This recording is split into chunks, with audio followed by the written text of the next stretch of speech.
Classificação indicativa. Livre para todos os públicos.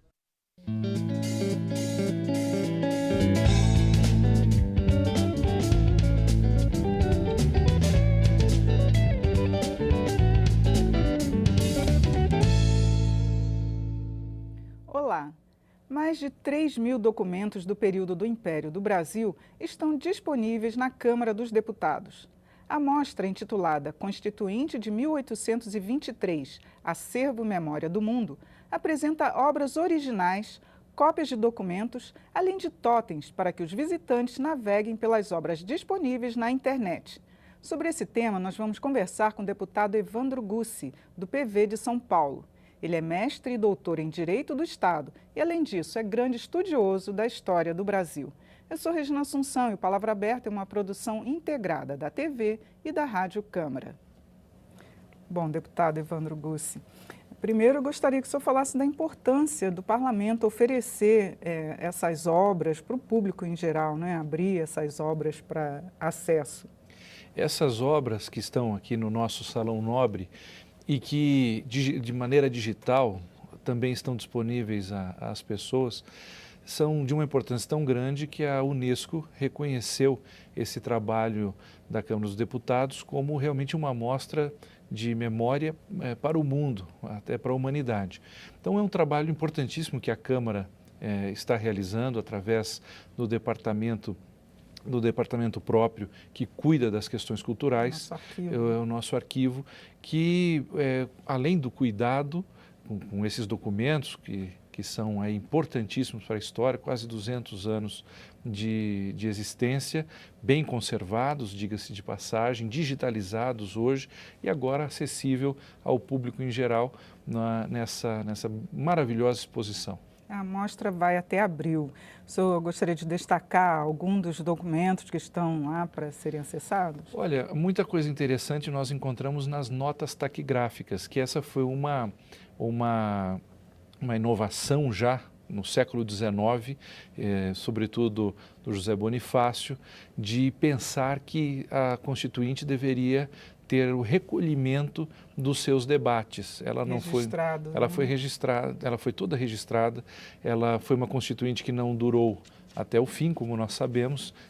Discutiu-se no fundo até o artigo 24, quando ela foi encerrada, mas o mais importante é que desse debate veio um material riquíssimo que depois foi aproveitado na Constituição de 1824, uma Constituição que revela traços importantíssimos da história política e jurídica brasileira, uma vez que era uma Constituição de um grau de inovação no sentido de direitos, de reconhecimento da liberdade, muito ímpar para o século XIX, mesmo comparando-se aos países europeus.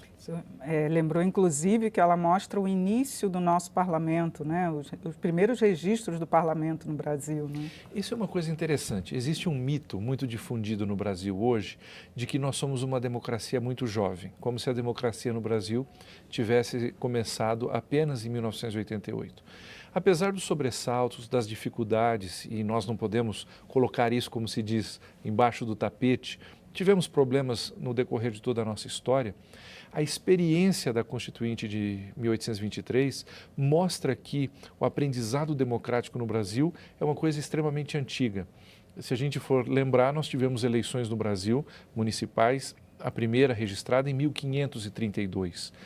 A Constituinte, por outro lado, revelou-se extremamente pródiga assim, em pautas que hoje são consideradas modernas e que nós já discutimos em 1823. Que exemplos o senhor citaria? Por exemplo, a Constituição de 24 e na Constituinte teve debate sobre direitos das mulheres, coisa que a gente está discutindo hoje. Para se ter uma ideia, depois da Constituição de 24, ela, apesar da dissolução da Constituinte de 23, a Constituição de 24 foi enviada às câmaras municipais por Dom Pedro I e a maioria das câmaras, capitaneadas pela Câmara do Rio de Janeiro, disse, olha, a Constituição de 24 é ainda mais liberal do que o projeto Antônio Carlos, que foi discutido na Constituinte de 23. E as câmaras disseram, olha, nós queremos a aprovação imediata dessa Constituição de 24.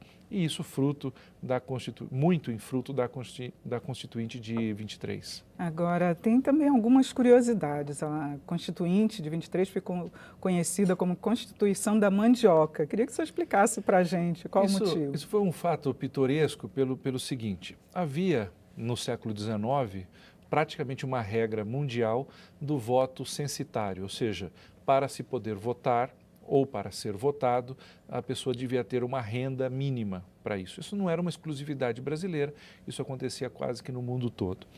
E o projeto Antônio Carlos, que foi o debatido na Constituinte de 23, ele, ao invés de trazer um valor financeiro para esse critério, para quem pudesse ser candidato ou eleitor, ele trazia o equivalente de alqueires de mandioca plantado, porque se fazia a farinha de mandioca, era um produto típico no Brasil.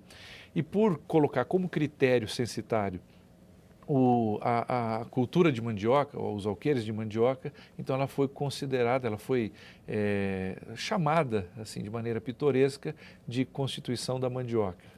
Agora, ela é uma das mais longas constituições, né, que conseguiu, quer dizer, a de 24, né, e conseguiu perpetuar até 1891. Aqui o senhor atribui um texto se manter por todo esse tempo, foi por causa da força do Império? Veja, esse é um tema muito interessante e hoje, na boa historiografia brasileira, quase que assim consensual. Primeiro, nós temos uma Constituinte 23. É interessante notar que a Constituinte ela é chamada antes da própria independência do Brasil. Ela é chamada em março, quando, na verdade, a independência vai acontecer em setembro. Tá? Essa Constituinte fez um belo trabalho com grandes personagens, gente muito ilustrada, gente que já tinha tido experiência no parlamento português, que se chamava as Cortes daquela época. Todos têm um consenso que ali estava a nata intelectual e política do Brasil do século XIX, mas essa Constituinte ela foi muito, digamos assim, tumultuada. Ainda os efeitos da Revolução Francesa, que começa por um motivo, a limitação do poder do rei e dos senhores feudais, mas que termina em banhos de sangue, uma série de coisas, isso ainda estava muito em voga na Europa e também atingiu o Brasil. Por conta disso, entre outros motivos, a Constituinte ela é encerrada.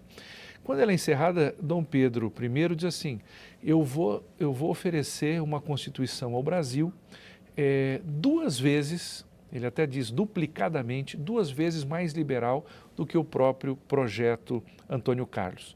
E, de fato, hoje há um consenso sobre isso. A Constituição de 1824 era uma Constituição, para os termos do século XIX, era talvez a Constituição mais liberal que o mundo conheceu no século XIX. Era uma Constituição que nascia com um rol de direitos e garantias fundamentais, com separação de poderes. E em 1842 nós temos o ato adicional, que, digamos assim, corrige determinadas discrepâncias que ainda haviam na Constituição de 1824. Então, com esse perfil liberal, altamente liberal, com o ato adicional de 42, que arremata, digamos assim, essa obra liberal, esses são os 2 principais motivos pelos quais ela se manteve e foi a nossa Constituição com mais anos de duração e de estabilidade política. Apesar de todas as dificuldades do século XIX, a Constituição de 24, que muito é fruto da Constituinte de 23 e tem o seu caráter libertário até alargado, ela pôde ser tão longeva assim. Entendeu? Agora, por que então esses conceitos que foi até aceito, né, em todo o país, como o senhor explicou, eles não prosseguiram nas constituições seguintes? Veja, em 1889, por vários motivos que nós não vamos ter tempo para dizer aqui, acho que isso inclusive vale uma análise mais acurada hoje, nós tivemos um rompimento da história brasileira e da ordem constitucional brasileira, tal qual o Brasil havia sido fundado. A Proclamação da República. A Proclamação da República. Eu não sou monarquista e não defendo retorno da monarquia, mas naquele momento o Brasil não tinha realmente um desejo de república. O que se queria era uma descentralização do poder político para as províncias, para que aqueles que detinham poder econômico também pudessem gozar de influência política. Sistema federativo. E aqui que já caminhava no Império para uma federação, né? Os grandes autores hoje reconhecem que o Império Brasileiro caminhava para uma federação. E, na verdade, na proclamação da República, nós tivemos esses anseios. E não dá para não dizer que um dos grandes motivos também da proclamação da República é que muita gente ficou descontente com a Lei Áurea.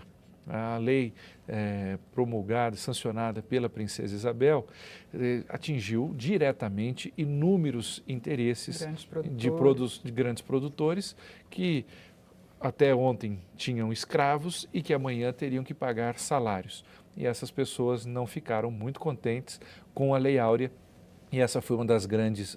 E quando você rompe com isso, só concluindo, quando você rompe com isso, as constituições de 1891, por exemplo, e depois as suas subsequentes, e principalmente de 91, ela não nasce de um projeto nacional, mas de uma tentativa de cópia das instituições norte-americanas, que naquele momento eram vistas por alguns autores, alguns pensadores, o Rui Barbosa, um deles, por exemplo, como o máximo que se podia ter no mundo. Então, a gente tenta copiar inúmeras instituições norte-americanas, obviamente, que não funcionam muito bem para a nossa realidade então.